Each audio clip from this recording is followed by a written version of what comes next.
Praise the Lord. अगर सब अपना वीडियो ऑन करते तो अच्छा लगता, सबके खूबसूरत से चेहरे को देख के बोलने में और मजा आता। वेल, प्रभु की नाम की स्तुति हो, मुझे ऐसा एक अवसर दिया, इसके लिए मैं प्रभु को धन्यवाद देती हूँ। मैं लखनऊ में हूँ। शुरुआत करने से पहले आइए हमारे आंखों को बंद करें, हम प्रार्थना करें। Hallelujah, hallelujah. हे हमारे आसमानी खुदावंद, ये सुंदर शाम के समय प्रभु आपके सम्मुख में आने के लिए, सिर झुकाने के लिए, प्रभु आपके वचन के साथ प्रभु, जब मैं बोलूंगी प्रभु आपका शब्द होने के लिए, और प्रभु आप बात करने के लिए हम आपसे प्रार्थना करते हैं।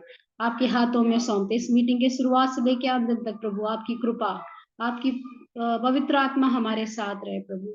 सब आपके हाथों में सौंपते यीशु मसीह के मधुर और मीठे नाम पर मांगते, आमीन। शुरुआत करने से पहले लूक की अध्याय 22 का 42 अगर कोई एक जन मेरे लिए पढ़ ले तो बहुत अच्छी बात थी। Luke chapter 22 verse 42।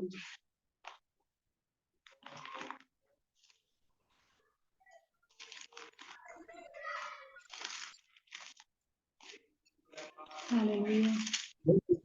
यदि तू चाहे तो इस कटोरे को मेरे पास से हटा ले, तो भी मेरी नहीं परंतु तेरी ही इच्छा पूरी हो। आमीन, हालेलुया। एक अच्छा वचन प्रभु ने आज मुझे दिया है। वचन से शेयर करने से पहले मैं अपना एक छोटी सी गवाही आपके साथ शेयर करना चाहती हूँ। बेसिकली मेरा जन्म एक नॉर्थ इंडिया में हुआ है, और सबसे बड़ी बात, एक पास्टर के घर में पैदा होने के लिए प्रभु ने मुझे सहायता किया। एक पास्टर की बेटी होकर जन्म होने के लिए प्रभु ने मुझे सहायता किया। मेरा आवाज थोड़ा गरार हो रहा है, ठीक है ना? होने के लिए प्रभु ने मुझे मदद किया। नॉर्थ इंडिया में मेरा जन्म कोरबा नाम का जगह पे, एमपी में मेरा जन्म हुआ। और अनेक इंडिया में इस छोटी उम्र में क्या बोलते, कुछ नए नए जगह मुझे देखने के लिए प्रभु ने एक भाग्य दिया। करीब 11 साल हम लोग महाराष्ट्र में थे, मेरा पढ़ाई सब महाराष्ट्र में हुआ। वहां पे मेरी जिंदगी बीत रही थी। मैं बहुत खुश भी थी क्योंकि महाराष्ट्र में, वहां पे जहाँ मैं रहती थी पूना में, कॉल सेंटर सुना होगा आपने, वहां पे बहुत वैकेंसी आ रहे थे। तो मैंने सोचा अपना 12th के बाद, सब वहां पे 12th के बाद तुरंत वो टाइम में जल्दी नौकरी मिलती थी। अराउंड 15 ईयर्स बैक की स्टोरी मैं बता रही हूँ। तो मेरा भी प्लान वही था कि मुझे प्रभु की सेवकाई में कभी नहीं आना था, क्योंकि मेरे पापा एक पास्टर थे। तो उसमें से जो तकलीफ जो और जो परेशानी थे, तो इसके कारण मुझे नहीं चाहिए था। तो मैं हमेशा प्रेयर करती थी, परमेश्वर मुझे पार्ट टाइम मैं करूंगी, फुल टाइम मैं नहीं करूंगी, मुझे कहीं नौकरी चाहिए। सबसे बड़ी बात, इंडिया में नहीं रहना, मुझे अब्रॉड जाना है। मेरा मेन डेस्टिनेशन अमेरिका पहुंचना है या दुबई पहुंचना है, बिजनेसमैन से शादी करना है, ये सब था मेरा ड्रीम।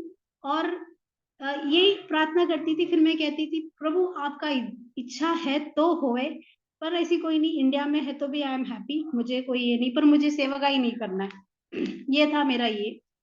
तो ऐसे मैं पूना में खुशी, और अपने घर की छोटी हूँ मैं, तो सबका प्यार दुलार से मैं बड़ी बड़ी। और हम पूना में रह रहे थे, तभी मेरे पापा को एक अगुवाई हुआ, जहां से तुमने शुरू किया वहीं पे तुम लौट जाओ। वहां था मेरा पापा का शुरुआत हुआ था केरल से।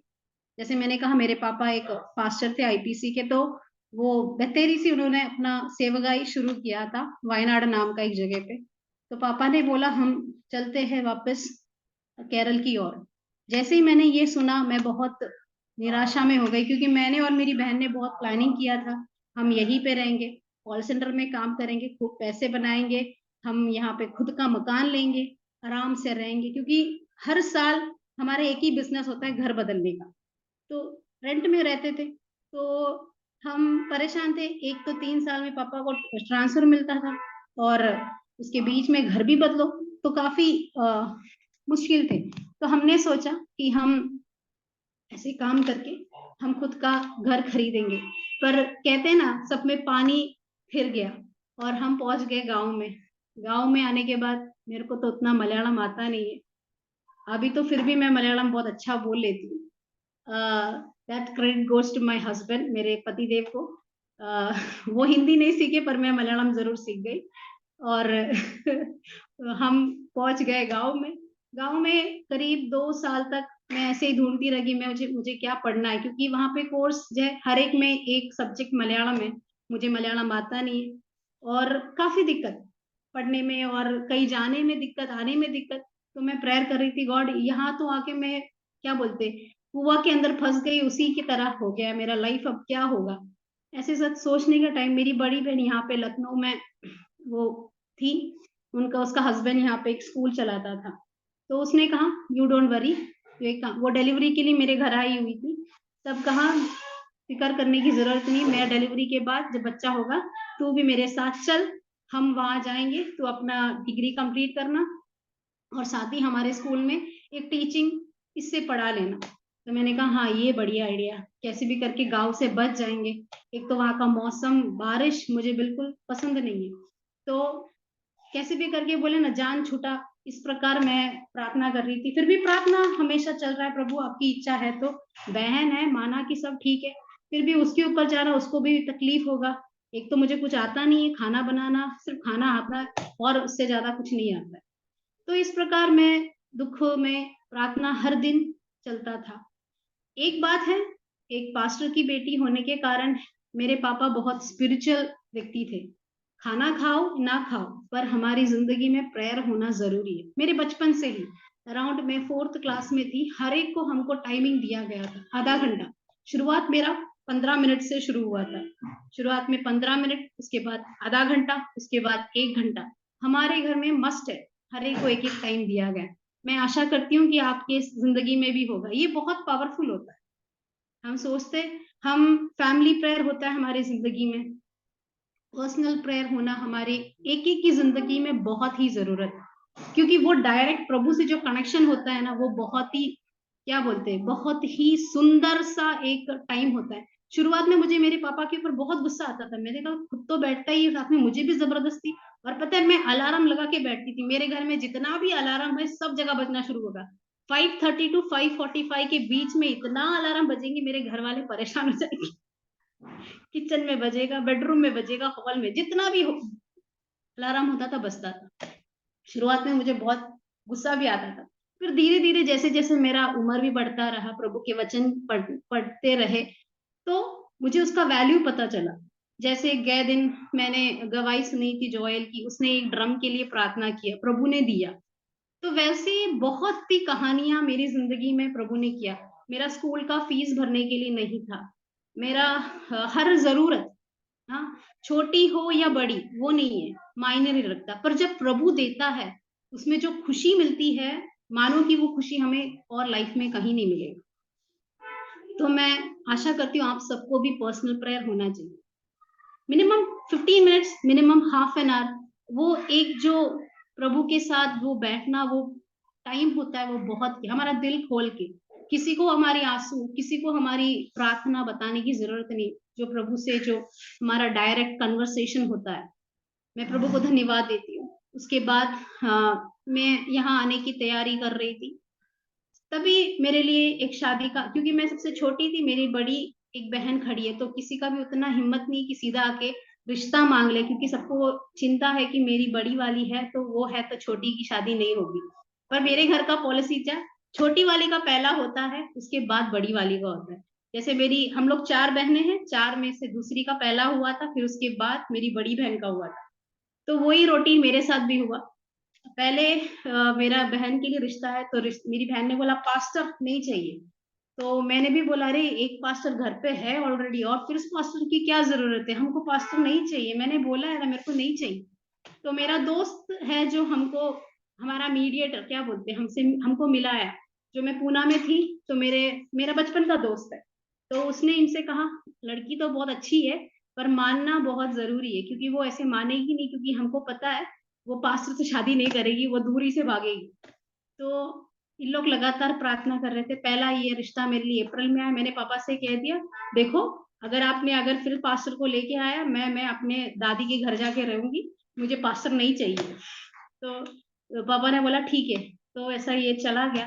तो ये रिश्ता के बारे में बात भी खत्म हो गया। मेरी बड़ी बहन की शादी 34 ईयर्स में हुआ। तो हमेशा मेरी दीदी के लिए रिश्ता आता है, हर महीना मेरे घर में रिश्ता आता है, बहुत मजा आता है। क्योंकि उस दिन मम्मी अच्छे अच्छे पकवान बनाती है, चाय उसके साथ बहुत, एक तो घर पे कुछ नहीं है और जब ये आता है तो पता है ना, गेस्ट आने का टाइम बहुत मजा आता है। तो हर महीना हमारे सोचो 34 ईयर्स में मेरी बड़ी बहन की शादी हुई। तो मैं ये देखने का टाइम मैंने हमेशा प्रेयर किया, प्रभु देखो मेरे को ये अच्छा नहीं लगता कि हर एक के सामने जाके चाय बनाने के लिए मैं एक ही बंदा को देखूंगी, अगर वो है तो ठीक है वरना नहीं। मैं जिस तरह बोलती है उसी तरह मेरे लाइफ में होता है। मैं प्रभु से, मैंने कहा ना, ये हाफ एन आवर मेरा जो प्रेयर होता है वो बहुत ही स्ट्रांग होता है मेरे परमेश्वर के साथ। किसी के साथ नहीं, मेरे पापा के साथ नहीं, मम्मी के साथ नहीं, बस जो भी मेरा दुख है, मेरा तकलीफ है, मैं अपने प्रभु से खुल्लम खुल्ला बता देती हूँ। तो ऐसा फिर से मैं अपनी सेकेंड दीदी के घर में जस्ट विजिट के लिए गई। तो मम्मी ने उसको बोला था, इसको जरा समझा के भेजना कि ऐसा अच्छा रिश्ता आया है। क्योंकि वो मेरा दोस्त मेरी मम्मी के कान भर रहा था, ये मुझे नहीं पता था। तो उसने मेरी बहन को बोला। तो मेरी बहन आके बोली, तो एक काम कर, लड़के का फोटो देख ले, अगर पसंद नहीं आए तो हम कुछ भी बोल के मैं तेरे साथ तू रिजेक्ट कर देंगे। और वैसे भी वो चर्च मिनिस्ट्री नहीं कर रहा है, वो विलेज मिनिस्ट्री कर रहा है, वो खुद का सेवकाई कर रहा है। तो उसमें तेरे को कोई ट्रांसफर भी नहीं मिलेगा, कुछ भी नहीं है, तो वो उसके बारे में टेंशन मत ले। तो मैंने वो आने के टाइम में मैंने मम्मी से कहा, ठीक है चलो आज माताश्री पिताश्री चलो हम जाते, क्योंकि उस दिन हमारे घर में मोबाइल क्या बोलते हैं, कंप्यूटर नहीं था, हमको कफे में जाना पड़ता है। तो हम कफे चले गए, क्योंकि इनको तो ऑपरेट करना आता नहीं है। तो मैंने ऑपरेट करके मैंने इनका फोटो देखा। फोटो देखने के बाद एक 10 मिनट हम तीनों मौन व्रत थे, क्योंकि लड़का बहुत दिखने में सुंदर था। अभी इतना सुंदर है तो सोचो 11 साल पहले कितने हैंडसम हो गए। तो मेरे को शादी करने के बाद ये हाल बहन का। तो हमको देख के हमको पसंद आया, एक नजर में बोलते हैं ना, मुझे पसंद आ गया। तो मैंने कहा ठीक है, लड़का तो दिखने में ठीक है, अब पता नहीं इसके घर वाले कैसे होंगे। एक तो मुझे सासू माँ से बहुत डर लगता है, और क्या मुझसे काम करवाएगी, मुझे तो कुछ आता भी नहीं है। इनफैक्ट शादी के उस दिन तक मुझे गैस जलाना तक नहीं आता है, सोचो मेरे बारे में। 1 महीने में मैंने सीखा गैस जलाना, चाय बनाना। तो मम्मी ने बोला एटलीस्ट चाय बना तो सीख ले। उस टाइम मैंने सीखा। तो बात चल रही थी। तो लास्ट में इन्होंने आया, जून 1 को मुझे आके देखा, जून 17 को हमारी एंगेजमेंट हो गया, जून 30 को धूमधाम से मेरी शादी भी हो गई। शादी के बारे में तो मैंने कभी एक्सपेक्ट नहीं किया था कि मेरा शादी इतना रॉयल टाइप होगा, कि क्या बताए। मैं हमेशा ड्रीम देखती थी मेरा, क्योंकि शादी में जाने का टाइम ड्रीम देखती थी, अरे यार उसका देखो कितना मस्त चल रहा है, मेरा भी ऐसा होगा। उस दिन रात को आके मेरा भी सपना वही होता है कि हाँ मेरी शादी भी ऐसा रॉयल मार्च होगा, ये सब होगा। फिर पापा का बैंक बैलेंस देखने का टाइम मुझे लगता है शून्य है, मेरा पापा का बैलेंस आज भी शून्य है और ज्यादा बड़ा नहीं है। बातें बड़ी बड़ी होती है, पर काम में आने का टाइम तो मैंने बोला मेरे पापा से कुछ होगा तो है नहीं। तो छोड़ दो, सपना देखने में किसका क्या जाता है, किसी का पैसा जाता है, कुछ नहीं जाता है। देखने में क्या है कि मेरा भी धूमधाम से, मेरे प्रिय बेटा बेटियों, क्या बताएं मेरी शादी इतनी अच्छे से हुई। मेरे को सजाने के लिए एक ब्यूटिशियन आया, मुझे साड़ी पहनाने के लिए, मेरा हेयर स्टाइल के लिए, सब एकदम अच्छा से उसने मेकअप लेके आई। तो मेरा ब्यूटी देख के उसने बोला तुमको मेकअप लगाने की जरूरत नहीं है। मैंने कहा रियल नेचुरल ब्यूटी ठीक है। अगर मैं ब्यूटी, मैंने उसको बोल दिया, मना कर दिया, ये तो मानो कि शुक्र है। अगर मुझे पता होता है, अगर मैंने लगा के गई होती तो ये वहीं पे मुझे डिवोर्स दे देते, क्योंकि इनको ज्यादा मेकअप वेकअप पसंद नहीं है। पर मैं जैसी थी वैसे रेडी होके मैं गई, और एकदम अच्छे से शादी हुआ, और एक अच्छा परिवार मुझे मिला। कि सब मुझे डराते थे, सासू माँ क्या बोलते, वो अपना दिखाएगी, वो करेगी, ये करेगी। मानो कि 11 साल हो गए आज तक इनके किचन में जाके मैंने एक गिलास चाय नहीं बनाया इनके वहां पे। सोचो कितनी अच्छी सासू माँ मुझे मिली। जितना काम मुझे अपने घर में करना पड़ता उससे कुछ भी मुझे नहीं करना, इवन मेरे कपड़े तक मुझे धोने की जरूरत, आराम से वहीं से यहाँ घूमती, यहाँ से वहां घूमती, मेरा काम यही है और कुछ नहीं। तो मेरा मानना यही है कि हम जितना प्रार्थना करोगे प्रभु से, खुल्लम खुल्ला प्रार्थना करोगे, प्रभु हमारा प्रार्थना देगा, चाहे वो छोटा हो या बड़ा हो, उसके ऊपर हमारा भरोसा होना चाहिए। हालेलुया। मेरी बातें समझ में आ रही है ना? बोर तो नहीं हो रहे हो ना? ओके। तो वैसे शादी होने के बाद हम आ गए कानपुर में। तो कानपुर आने से पहले मेरा बहुत एक्सपेक्टेशन था, क्योंकि मैं रही हूँ पूना मुंबई में। एक हाई फाई सोसाइटी है, एकदम नीट एंड टाइडी, इतना अच्छा सोसाइटी है कि क्या बताए। बिल्डिंग में, फ्लैट में रहती हूँ, अच्छा से आना जाना सब। और मैं आई कानपुर में, जॉयल को पता होगा, है ना जॉयल? जब मैं कानपुर में आई थी, जॉयल एकदम छोटा था, मेरी क्लास में 4th स्टैंडर्ड में पढ़ता होगा, 4th या 3rd में कुछ। तब, अच्छा 2nd में पढ़ता था। तो जब मैं आई, वहां का एरिया ही देख के मेरे होश उड़ गए। क्या बोलते, मेरी सिर के अंदर का जो दिमाग की बत्ती है एकदम से बुझ गई, क्योंकि उतना सुंदर जगह था। मेरे घर के नीचे था भैंस का घर, इतनी अच्छी खुशबू आती थी कि क्या बताए। मैं फिर उस दिन रात को बैठ के, ये जाते थे घर से, मतलब अपने गांव में, विलेज में, मैं घर पे बैठ के रोना शुरू, हे प्रभु तूने मुझे कहाँ ला दिया, इससे अच्छा तो मैं अपना घर पे थी। सेम लाइक इसराइल जन ने कहा, अरे इससे बच्चा हम फरो के पास रहते, वही बेटर था। मेरा लाइफ एकदम रॉयल टाइप है, क्योंकि मम्मी पापा की छोटी बेटी हूँ, 3 दीदियां है, छोटी है।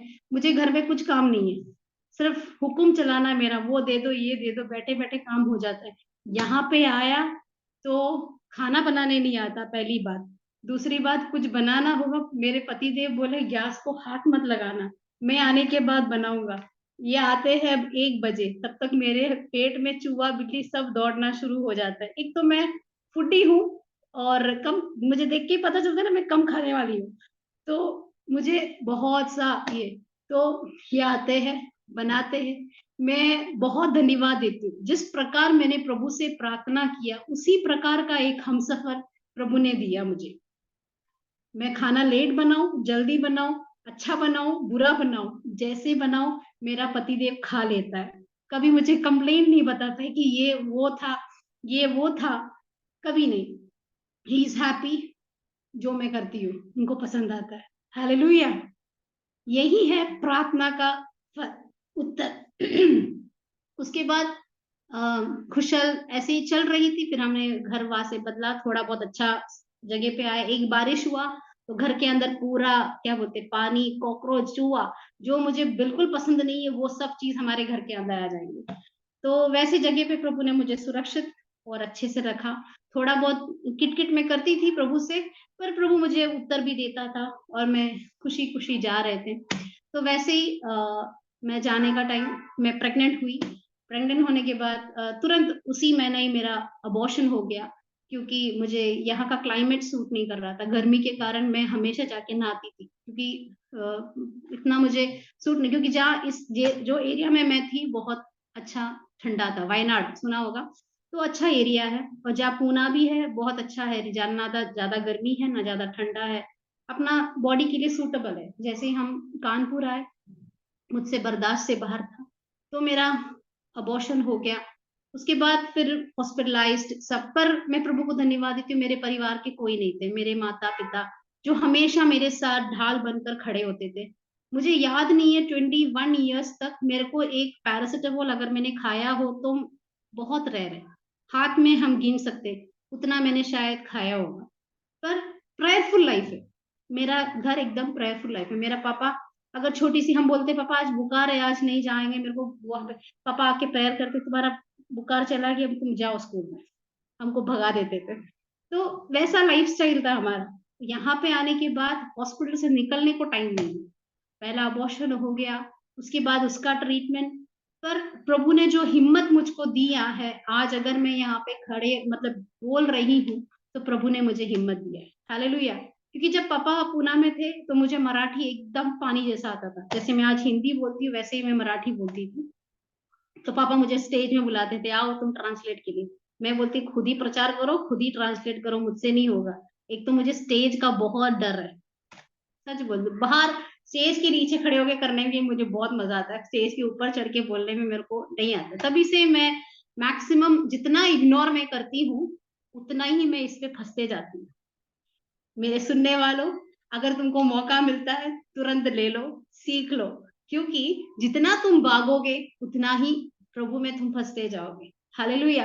क्योंकि जैसे मैंने कहा, मुझे परमेश्वर की सेवकाई में कोई इंटरेस्ट नहीं था, कोई करने के लिए, क्योंकि घर का जो सिचुएशन है, हर 3 साल में पापा को ट्रांसफर मिलता है, तो स्कूल बदलो, फ्रेंड्स बदलो, तो काफी दिक्कत। मैं बोलती आपको दिक्कत नहीं होती क्योंकि आपको सब जानने वाले हैं, मुझको बहुत दिक्कत होती। फिर न्यू स्कूल में जाओ, न्यू टीचर्स से, न्यू, इसमें हमारा एजुकेशन में बहुत सारा तकलीफ आता है, क्योंकि न्यू न्यू जगह पे जाने का टाइम, एक जगह पे जाने का टाइम वो लैंग्वेज नहीं है, यहाँ पे आने का टाइम, महाराष्ट्र में आने का टाइम हिंदी जरूरी है।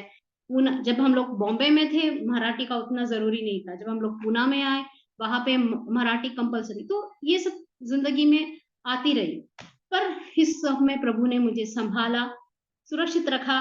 और उसके बाद प्रिंस, आप सब प्रिंस को जानते होंगे। प्रिंस को प्रभु ने, मेरे को बड़ा बेटा प्रिंस को प्रभु ने दान में दिया। वो भी बहुत ही अद्भुत कहानी है। वो भी प्री मैच्योर था। प्रभु ने सहायता किया एकदम अच्छे से, मतलब उसको भी प्रभु ने दिया। उसके बाद 6 साल बाद प्रभु ने और एक बेटा को मुझे दिया, क्रिस। वो काफी तकलीफ में करीब 1-1.5 महीना हॉस्पिटल में था। यहाँ पे सहारा हॉस्पिटल, जो जहाँ बिल्कुल सहारा नहीं मिलेगा आपको, उस हॉस्पिटल में, वहां पे करीब 1-1.5 महीना वो NICU में था। वो बहुत ही प्रीमेच्योर था, पर प्रभु ने दोनों बेटों को मेरी जिंदगी में दिया। मेरा रिपोर्ट देखते ही डॉक्टर ने मुझसे यही पूछा, तुमको बच्चा हुआ तो हुआ कैसे? बिकॉज तुम्हारे गर्भ में एक बच्चे को रखने को ताकत नहीं है। हालेलुया। हम सोचते प्रभु से सब कुछ नहीं होगा, पर प्रभु हमको जानने वाला परमेश्वर है। जैसे आज हमने ये वचन पढ़ा, मैं आज सोच रही थी क्या बोलूं क्या बोलूं, पर तुरंत मेरे दिल में, मेरे मन में ये स्ट्राइक किया ये वचन। मैंने फिर बाइबल खोला, इनसे भी पूछा, ये ऐसा एक वचन है, बताओ मुझे कहाँ है। तो मैंने प्रभु से प्रार्थना की, क्योंकि हम हमेशा हमारी जरूरतें प्रभु को बताती है। जब हमारा प्रार्थना शुरू होता है, प्रभु मुझे पढ़ने के लिए देना, मेरे को वहां जाना है, वहां सेवकाई करना है, वो करना है, ये करना है। हम सिर्फ अपनी इच्छाओं को प्रभु को बताते है ना, प्रभु को बोलने का मौका ही नहीं देते। सेम में मैं ऐसी थी, बोलती रहती थी। तो आज मैं इस भाग को 3 तरह से सेंटेंस लाइंस में मैं बताना चाहती हूँ। पहला, अब्बा father, can you do it? मुझे पता है हमारा प्रार्थना का पहला ये होता है, विश्वास होता है। अगर विश्वास नहीं है तो हमें प्रार्थना करके कोई फायदा नहीं। अगर हमारा विश्वास इतना होना चाहिए, माना कि पहाड़ बहुत बड़ा है, पर हमें विश्वास नहीं है तो वो पहाड़ वही का वही रहेगा। पर अगर विश्वास है तो मैं पहाड़ के ऊपर जरूर पहुंचूंगी। हालेलुया।